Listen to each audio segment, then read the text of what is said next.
Hello, everybody. You caught me mid eating a sandwich. I'm Skip Alzheimer. Welcome to the AV Geeks Lunchtime Streaming Show. And this is where we watch old 16mm films and think about them. Lucky you.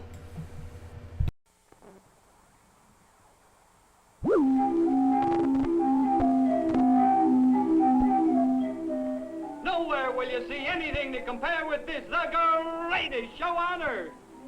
Hey, hooray, hooray, hooray, step right up and see the most unusual, injury-defying, death-defying creatures in the universe. Hey, hooray, hooray, hooray, the amazing sensation, the scientific wonder, the one and only Shoot-a-Bus.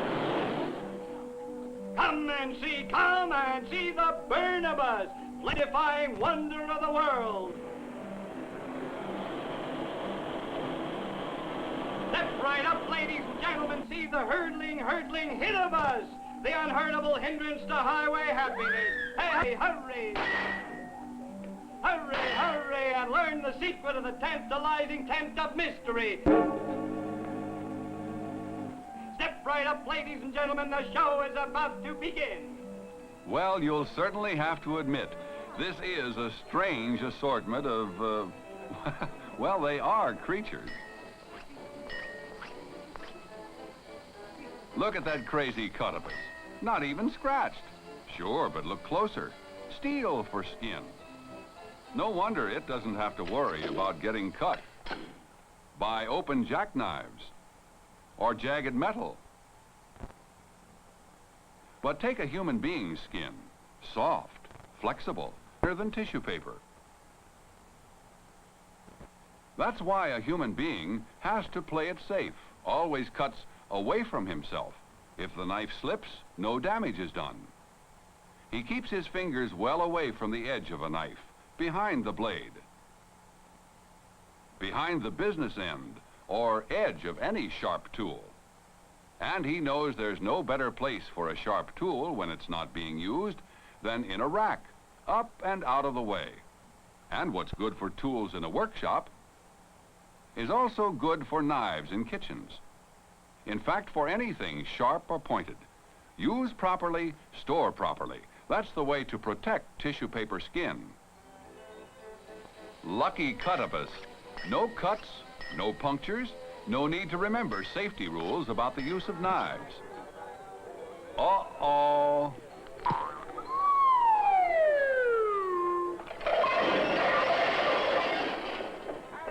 Well, what do you know? No better than that old cracked egg, Humpty Dumpty. Now, when it comes to falling, there's no luckier creature than this old windbag, the fallibus. He's light, and he's bouncy, and he's supposed to have a built-in gravity resistor. Gravity resistors we know nothing about. Gravity we do.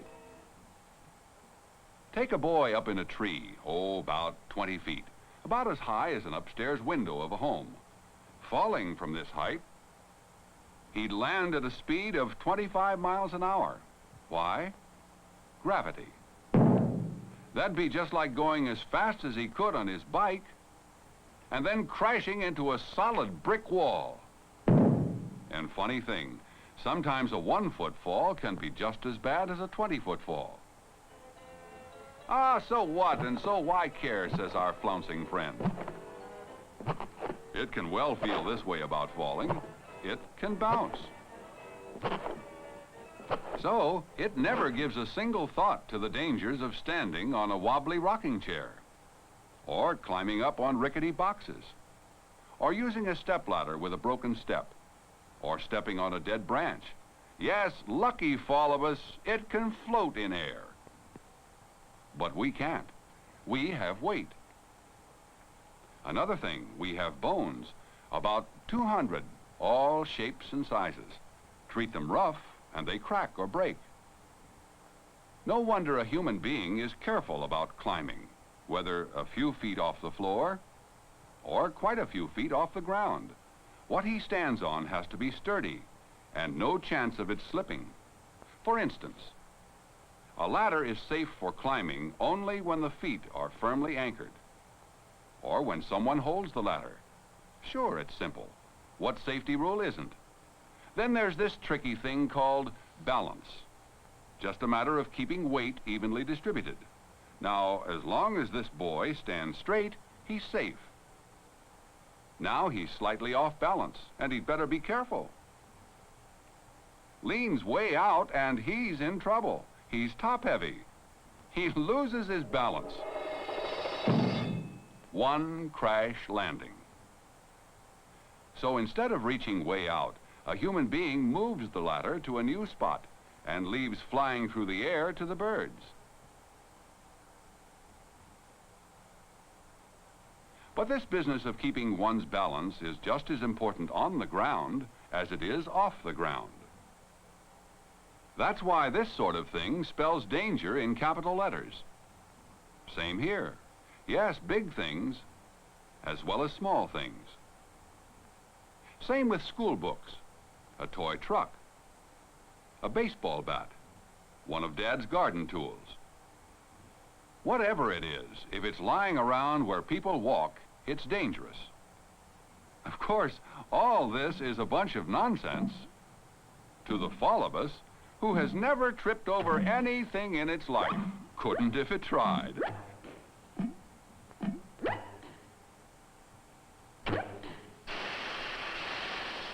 Lucky? Well, not entirely. But now take the Shootibus. Things that shoot don't seem to bother it at all. But why should they? This creature with cross ventilation is already 72% nothing. A few more holes? He should worry. Now, as we all know, shooting things pack a lot of power.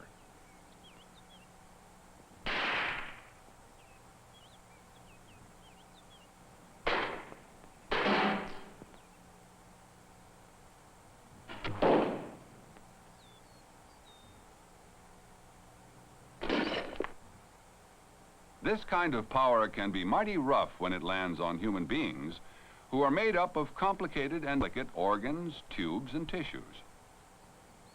That's why human beings make such a to-do over handling and using firearms the safe way. That's why before using a gun, this fellow learns from someone who really knows the right way to handle it. Same with loading, aiming, all the safety rules every good sportsman should know. He shoots only at targets, except when hunting, and only when and where no other people are around. That gun is always loaded, as far as he is concerned. And that one rule alone can save a lot of embarrassment and possible injuries. Fool with someone else's guns without permission? Not even just to show a friend. Yes, to be safe, a human being has to remember a lot of rules, while our air-conditioned friend doesn't have to remember a single one. But while guns can't hurt it, look what heat does. Nothing left but the holes. Let's move on to the Burnibus. Heat leaves it absolutely cold. Well, cool anyway. It's made of asbestos. Fuzzy, but it just won't burn. But there's nothing unburnable about human beings. We can get burned, and badly. From anything as hot as 140 degrees, in fact. This is just a little hotter than water out of most hot water faucets, 140 degrees. Yet steam runs around 212 degrees. Cooking grease gets up to 400 degrees. A lighted match up to 2100 degrees. Burning clothing as high as 2000 degrees. And only 140-degree heat can burn skin seriously. So, pots and pans are always turned so handles won't get bumped. That way, the hot stuff stays in the pans. You take hot pads, great little inventions, the right thing to use for handling hot dishes and pans. So the rule for any tool or implement using heat is simply treat with respect and handle with care. That goes double when dealing with open fires. The only safe fire is one that is completely under control, and one that stays where you want it to stay. The only good matches to carry are safety matches, or matches kept in a closed metal container. Small campfires are better than big ones, better to cook over, take less wood, and a lot easier to put out. Now, as every scout knows, if you break a match in two before throwing it away, you can be sure it's out. And just as with matches, the only kind of campfire to go off and leave is one that is out, completely out. Yes, the Burnibus is fuzzy, but lucky. Can't get scalded, can't get burned. But my, oh my, does it go to pieces fast when it gets in front of a moving car or truck. Now, this cocky, clangy creature continually makes connections with conveyances and no cause for concern. Lucky Hitibus with its spring protector. This human beings don't have. So, keeping a sharp lookout for cars is the #1 safety rule for pedestrians. Look at it this way. It takes a pretty good trackman to run 100 yards in anything close to 10 seconds. Yet most human beings can cover a short distance like this in a second or two. Same with this distance. Now, 2 seconds doesn't give much time to look out for approaching cars. And not much time either for a driver to screech his car to a stop. So, rather than try to beat a signal light as it's changing, smart human beings wait for the green and then cross the street. And even when the light is green, it's safer to walk rather than run. Particularly on corners where there are no traffic lights. You can keep a better lookout for any car that may zip around the corner. And walking is a good idea on crowded sidewalks, too. Same with going through special playgrounds for small children. The safe rule is walk, don't run. And no matter how many runs score, the smart ball player stops and looks both ways before shagging a ball. With none of these rules to remember, the Hitibus can be carefree and careless. In a way, it's pretty lucky. And in a way, it isn't. No, for luck to really count, it's got to be all the way. It's got to be 100%. And not a single one of these creatures can claim that. Certainly not the Cutibus, Fallibus either. Shootibus? Mm-mm. Burnibus? Hardly. Hitibus? No. Sure, they all had a little luck, but a little luck doesn't go very far. Actually, there is only one kind of creature who can be completely safe, and that creature is you. Yes, lucky you. You are cuttable, breakable, puncturable, burnable, hurtable, drownable, yet you can be 100% lucky because you can think, and stopping to think can prevent accidents. For instance, say you're about to take a dive off a strange dock, and you're not sure about how deep the water is or what's on the bottom. When you stop to think, you don't take that dive. The same with deep water swimming, if you're a rookie or even a fair swimmer. When you stop to think, you stay in safe water with your buddy. Say you get the notion to fool around in a canoe or a boat, maybe feel like switching places. When you stop and think, you change your mind and stay put until you get back to the dock or shore. And this business of pulling up close behind a truck. What if the truck stops suddenly or slows down fast to turn a corner? When you ask yourself these questions, you always keep a good distance back. 1 out of every 4 pedestrian injuries is caused by people crossing streets between intersections. Whenever you stop to think of this, you change your mind and go down to the next corner to cross. Funny, the better you're dressed, the more tempting it can be to climb around on buildings under construction. But whether in Sunday or old clothes, the speed with which you hit the ground is the same. When you stop and think, you always change your mind about climbing and move on. And this silly business of taking a dare, when you stop and think of who stands to get hurt, you always figure it's not worth the risk. Anyway, what sports star ever takes a dare?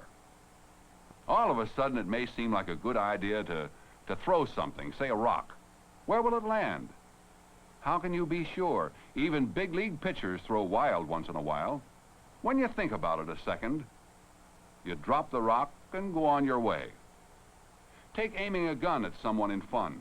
When you stop and think of the accidents that have happened just this way, you always kick that silly idea out of your mind fast. It boils down to this. Whenever you stop to think, you always prevent an accident. And unlike the cutibus, the fallibus, the shootibus, the burnibus, and the hitibus, who are only lucky in a very small way and who never think, you can be completely lucky. And all because you can think.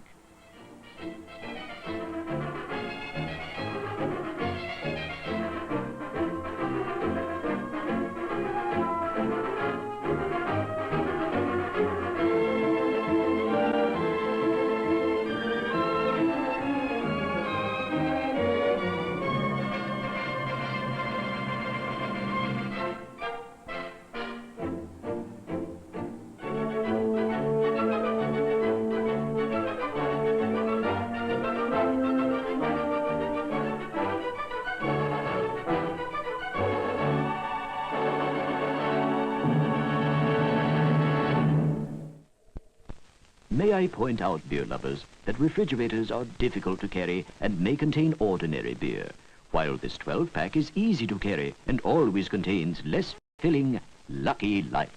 Obviously, then, one should purchase this 12-pack instead of a refrigerator.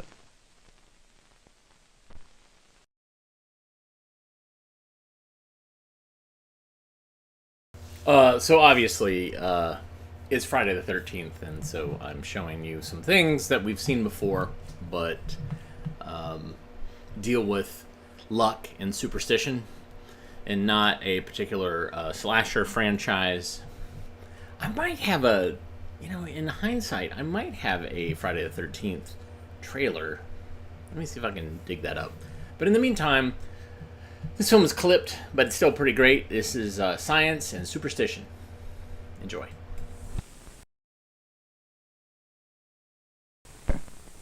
Why, that's a rabbit's foot, the catcher.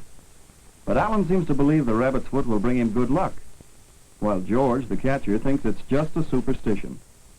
Well, we'll soon see. Strike 3, you're out. It looks like the rabbit's foot didn't help much, time anyway. But even the end of the playground period didn't end the argument between George and Alan. They took the rabbit's foot up again with Miss Carr, their teacher. George says, "I told him it was no good. A rabbit's foot is just a silly old superstition." But Alan wouldn't give up. "It is not, it's a fact," says Alan. This sort of thing could have gone on forever if Miss Carr hadn't decided to discuss this matter of superstitions and facts with the whole class. What is a superstition, anyway? And what is a fact? Are all superstitions true, or are just some of them true? Are any superstitions really true? And what about facts? Miss Carr decided to start with the rabbit's foot idea.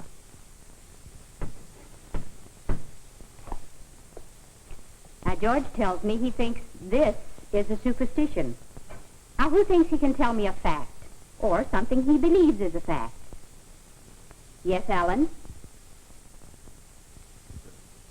Well, last week when we talked about glass, you said it was a non-conductor of the electricity. I think that's a fact, isn't it?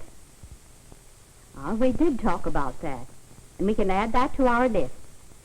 Now, who else can give me another statement? Something he calls a superstition. Yes, Marion? Well, there's a superstition about the groundhog. If he sees his shadow when he comes out in the spring, there'll be 6 weeks more of cold weather. Yes, that is a fairly common saying. Now we have 2 more statements to write. Miss Carr had no trouble getting a lot of statements to add to her list. And by the next morning, she had arranged the statements in a chart on the blackboard.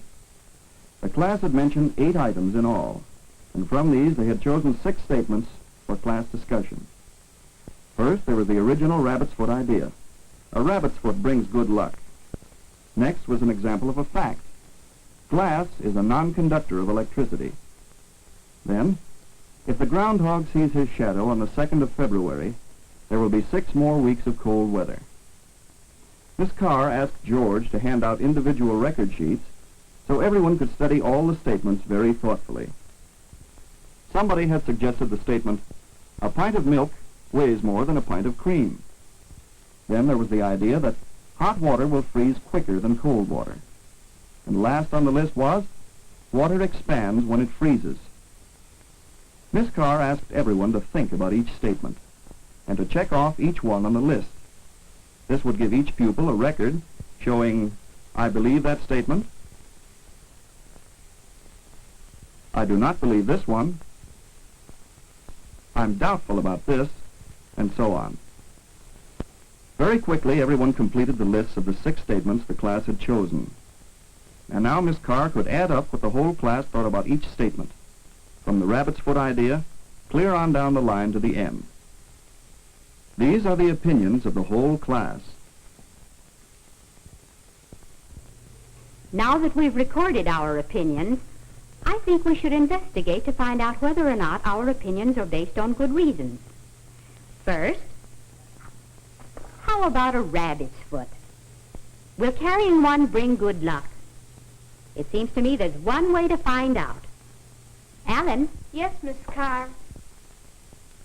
will you hand out these rabbit's feet to 10 students who would volunteer to carry them for a week? Now, this is the first step in our experiment. Yes, this will be an actual scientific experiment to find out if carrying a rabbit's foot will bring good luck to the 10 volunteers. Like many experiments, this one will extend over a period of time. Miss Carr wrote the experiment on the board. Then George listed the students who will not carry rabbit's feet, and Alan listed those who will carry them for a whole week.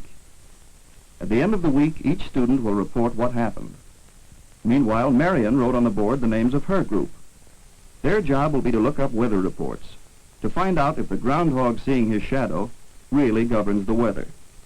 They'll report next week, too. But some of the statements do not take so much time to investigate.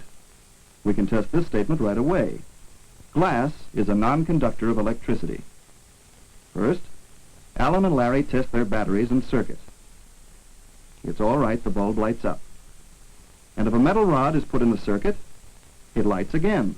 So we know that metal is a conductor of electricity. But what about glass? Nothing happens. No light.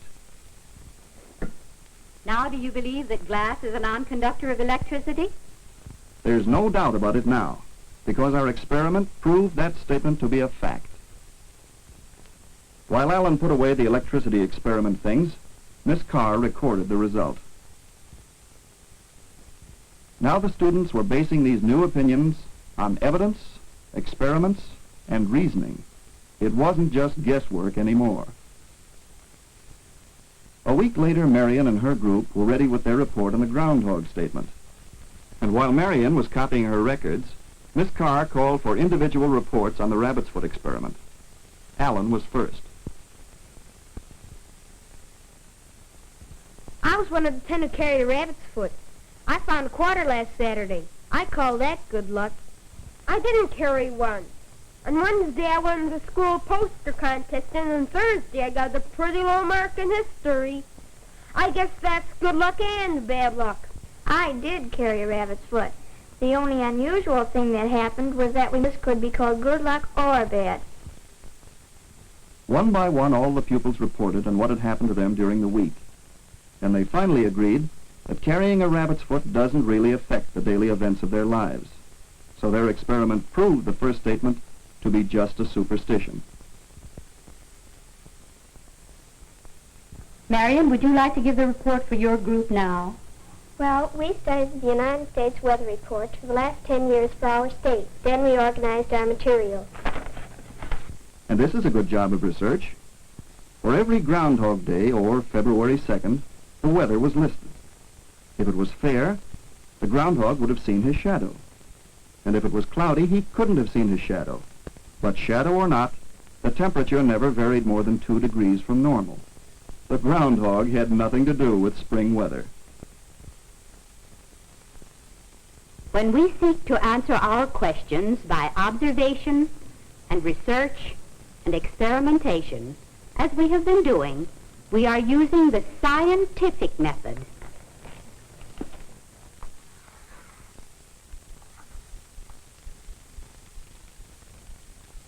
The scientific method is our most valuable weapon in the search for truth. Modern man uses the scientific method in research to help him base his opinions on facts. For everything he can observe, he tries to discover the natural cause. In the search for truth, scientists have invented apparatus to observe things that mankind never saw before. In learning the truth about a rabbit's foot as a good luck charm, we use the scientific method. And right on down the list, the use of the scientific method gave us the truth. Now, why not use what we have learned to discover the truth about the last 3 statements? Does a pint of milk weigh more than a pint of cream? Try it at home for yourself. Here's another. Will hot water freeze quicker than cold water? Try it yourself. Don't be satisfied with just anybody's guess. Does water really expand when it freezes? Try this experiment yourself. It's simple. Do you believe this is the right answer? Well, it was Alan with his rabbit's foot who started us off on the search for... And out of it, he learned the scientific method. And so did we. How many believe this is the best way to try to understand the world we live in?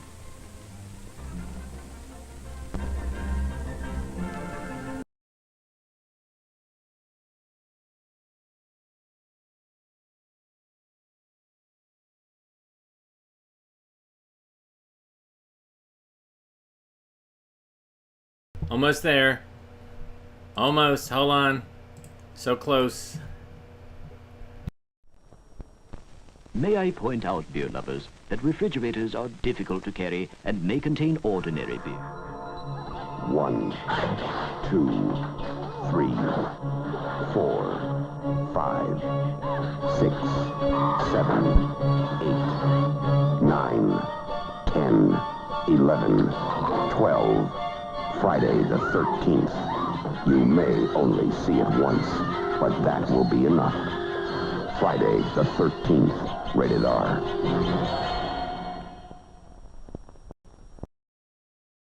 I knew I had it. Sorry, that was like I found it. I was like going through all these TV trailer chunks of digitized video, and then I went in and I was like, oh, there it is. And then I had to clip it, and then the film was ending. Anyways, there it is, Friday the 13th. Happy Friday the 13th for you. All right, so behind me, I have a film scanner, because that's what we do, is we scan films. And this one, so a lot of times when I get a film, the title stands out, and I'm like, ooh, I want to see what that is, because that might be interesting. And I'm typing the title of this. So sometimes you get burned. Like, you're like, oh, this is going to be great. There's a film that I have called Don't Tell the Cripples About Sex. And it's like, holy cow, like, that's crazy. But it's really just a encounter group of people with disabilities talking about their sexuality. And it's not very interesting. Another time there was the jail door went clang, and you're like, ooh, what's that? And it's just kids kind of in a language arts class, not just kind of talking as with a teacher who's writing things on a board. Not interesting.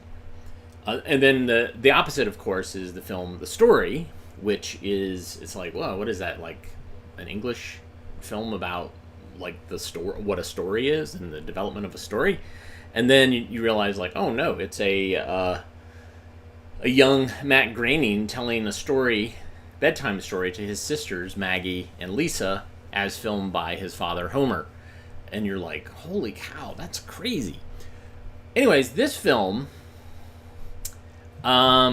it's the title is Fire in Their Learning, and I could go either way. Like, I don't know. Is it a fire safety film? Is it about trying to get kids excited about teaching? Because we certainly have been bit by this collection, this Northern Iowa University collection, where it's like, oh, this could be interesting. No, it's not. So I don't know. What do you think? Do you think this is going to be Fire in Their Learning is going to be a fire safety film in a school? Or is it going to be getting kids excited, on fire about what they're learning? Like, let's see. We're going to find out together. This is a world premiere, 21st century premiere of this film, Fire in Their Learning. All right, enjoy.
The path between home and school is a way of adventure, a world of wonderful, curious things. Things to catch and touch, things to take to school and study.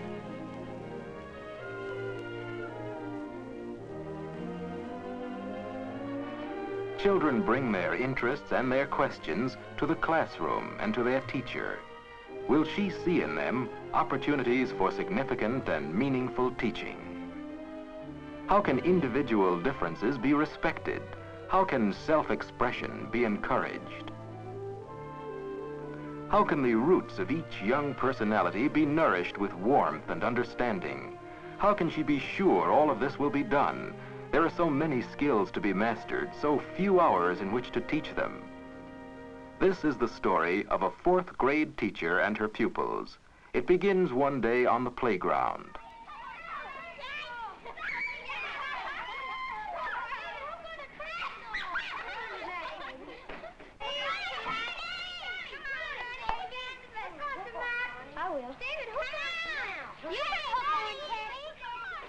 The class is playing a game of hook-on tag when one of the children spots a small fire in the field.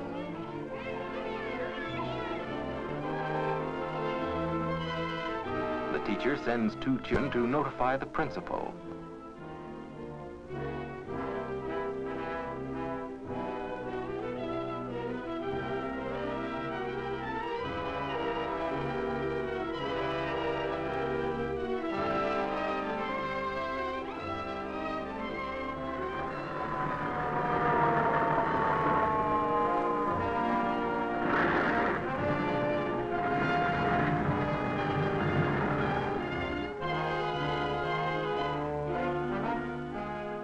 It isn't much of a fire until the fire engines arrive, but now the children are full of interest. How will I ever get them back to the classroom and to the work planned for today? That's what this teacher is thinking. And then Miss Patterson has another thought. Why rush them back? This is learning too, or it can be. Perhaps the firemen can stay on and answer some of their questions.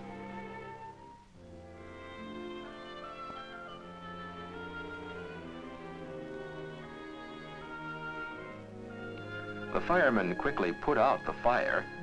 It takes them longer to extinguish these blazes of curiosity. Hoses, nozzles, pumps, and gas masks are all explored and explained.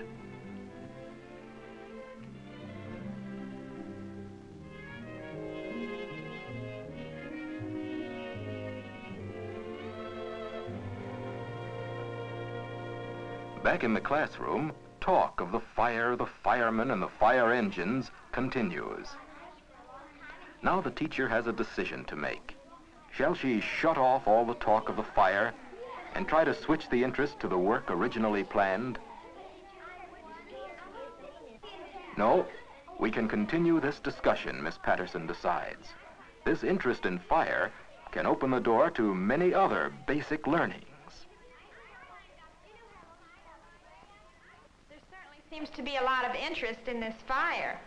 I heard some very good comments as we were coming up from the field just now. Sally wants to know how fires get started. Can anyone help her find the answer to that question? Well, some fires are caused by carelessness, like people forgetting to blow out matches, and then people not using ashtrays and throwing their ashes out of the windows of cars, mostly. I've seen my father do it even. Colleen? I've noticed that fires are different colors. They're mostly blue and yellow and other colors. Why are fires always those colors? Well, why does wind blow out some fires and yet make some fires bigger? That's a good question, Betty. The teacher does not try to answer these questions. Instead, she suggests that the children try to find their own answers. Together, teacher and class decide to begin a study of fire. First, the children's questions are listed on the blackboard. Then a plan of study is suggested. Although fire will be most important in the minds of the children for some time to come, their continuing daily learning about science, arithmetic, and living and working with others will not be neglected. This chart of problems and work plans looks messy to the children who made it. The teacher helps them recall the use of the circle and the line in good lettering. The study plan calls for gathering information from various sources.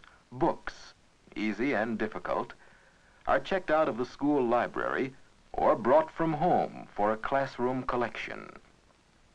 As the days go by, a bulletin board exhibit about fire and fire safety is begun, with clippings from newspapers and magazines.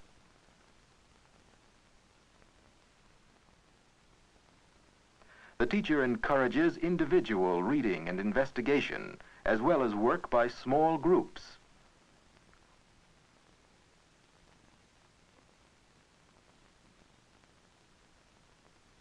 The teacher, too, must find new ideas and study the subject. She selects audio-visual materials for the class, and the children themselves prepare the room for showing a film.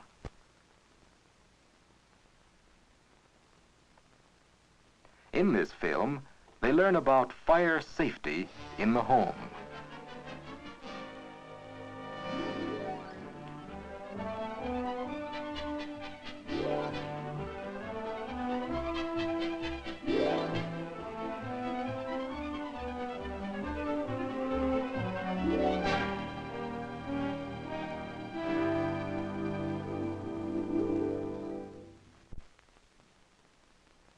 In their study, the children have been adding to their vocabulary, Now the teacher helps them as they check on their ability to spell these new fire words. Number 1, oxygen. A fire must have oxygen in order to burn.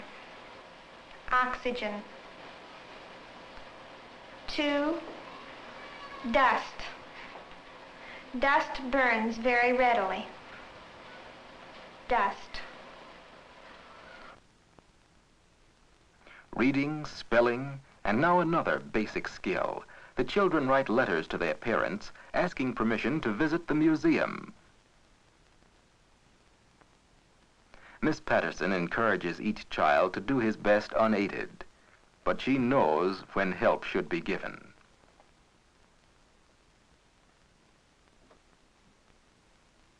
Museum is a tough new word. Cookie looks for friendly encouragement.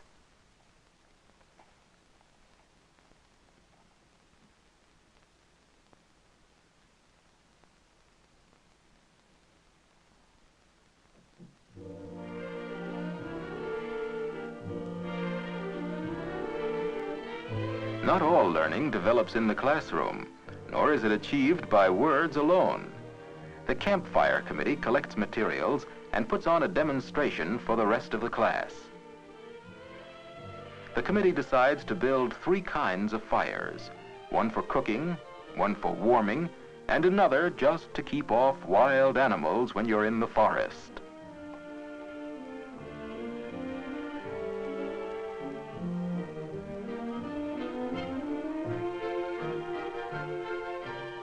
Putting out a fire is just as important as building it properly. Steve, that water is for putting out the fire.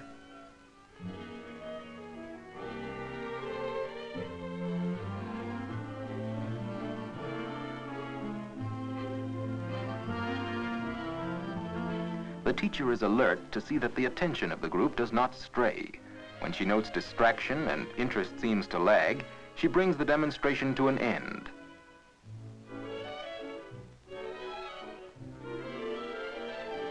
Not forgetting, of course, to see that the grounds are left neat and tidy.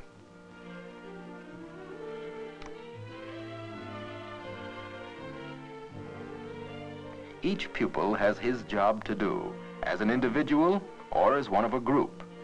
David is collecting the letters which have been approved by parents, giving their permission to visit the museum. There's more planning for this field trip. The children decide what to look for and how to make their trip a safe one.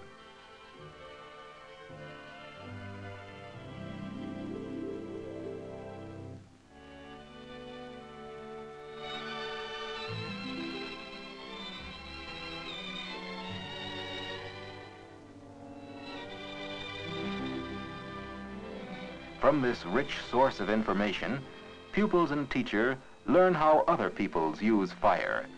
They examine gleaming models which illuminate the days of the past.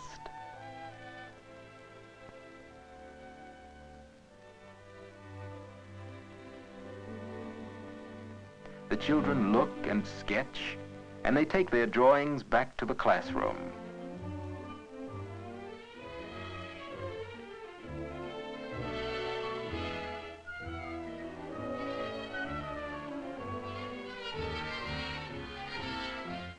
There, more work is done on them in preparation for a mural which will illustrate things the class has learned about fire.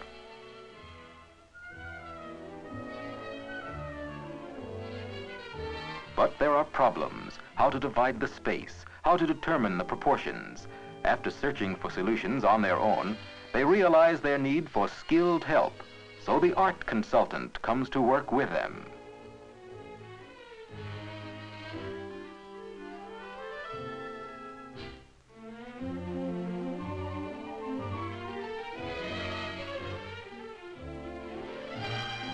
"24 by 18 is measurement, is arithmetic, another skill. Each child prepares small sheets in the same relative proportions as those of the large mural paper.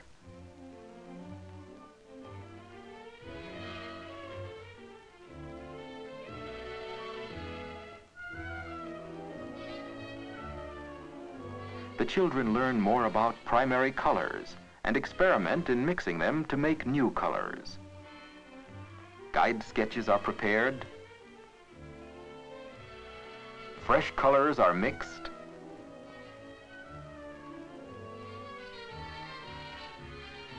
And with the guide sketches at hand for reference, the whole class, divided into groups, goes to work on the mural. Each group works on the section which it has chosen as its responsibility. Fire engines, old and new, attract some of the boys.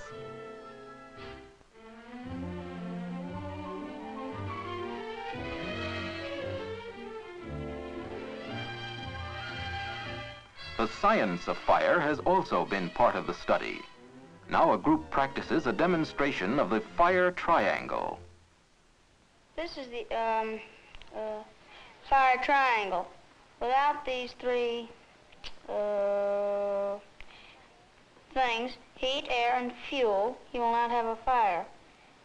As Ronnie, Teddy, and I will show you. This demonstration will be given later before other classes. The children want it to be especially good, so they criticize and make suggestions.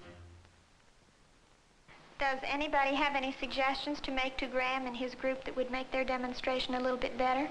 David? I think Graham could improve his experiment if he didn't say so many R's. That is a good idea. It is right to know what you're going to say before you get up to say it. Does anyone else have any suggestions? Jimmy? Well, David said a lot of things himself. Yes, he did.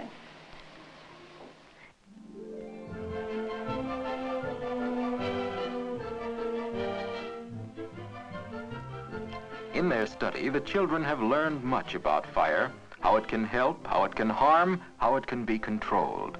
They've kept a record of all this in individual fire booklets. These are taken home. Parents see what the children have learned and how skills in the 3 R's have been extended.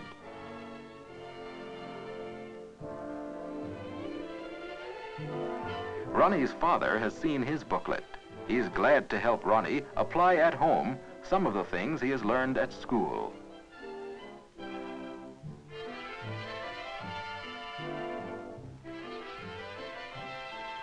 The neighbors, too, are informed, and they're willing to cooperate in the community cleanup campaign sparked by the class.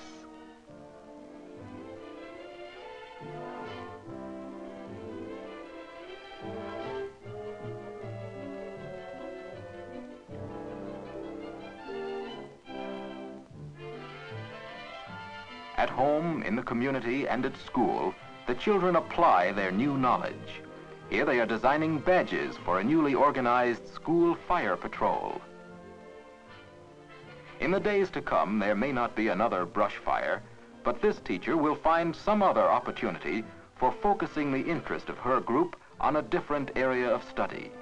For in her teaching, she has discovered how to relate learning to living, and how day by day to guide her class along a path of adventure.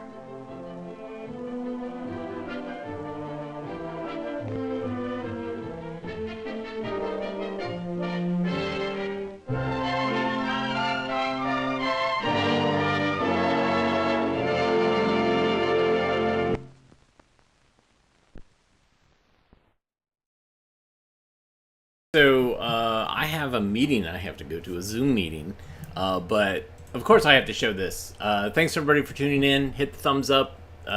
Give us money via Patreon, KO-FI, or the Super Thanks button. Have a great weekend. We will see you on Monday. What, may I ask, is a dear little cupcake like you doing with nasty old school books? My dear child, we haven't had school or books in ages.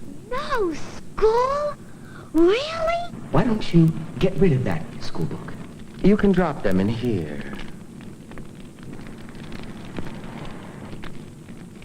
It'll get all burned up in there. Well, of course it will, dear child. And so it should. Books tamper with man's basic, natural ignorance. Now, what could be worse than that? But I shouldn't burn this book. It's school property. Nonsense! Apple sugar. You just need to get into the mood. Books are not where it's at. Teaching you how to spell cat. I know you'd rather play. So why don't you throw all your books away? Books are made for burning. The fire is already yearning to put an end to any learning. 1, 3, 5, 9, throw 'em in the fire's fine. Put the books in the fire, see the flames growing higher. Burning books is our heart's desire. 2, 4, 6, 8, time to incinerate.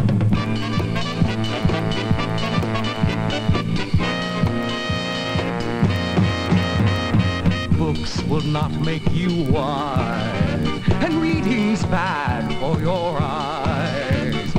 I am sure you agree. So why don't you give all your books to me?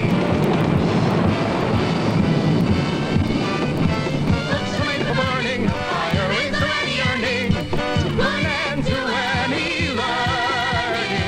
This one here is very good about a man named Robin Hood. Put the books in the fire, see the flames growing higher. Burning books is our heart's desire. No, I never liked Tom Sawyer. I won't be a book destroyer.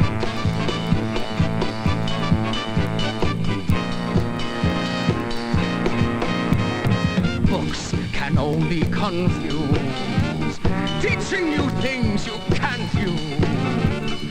You should listen to me. Burning your books will set your mind free.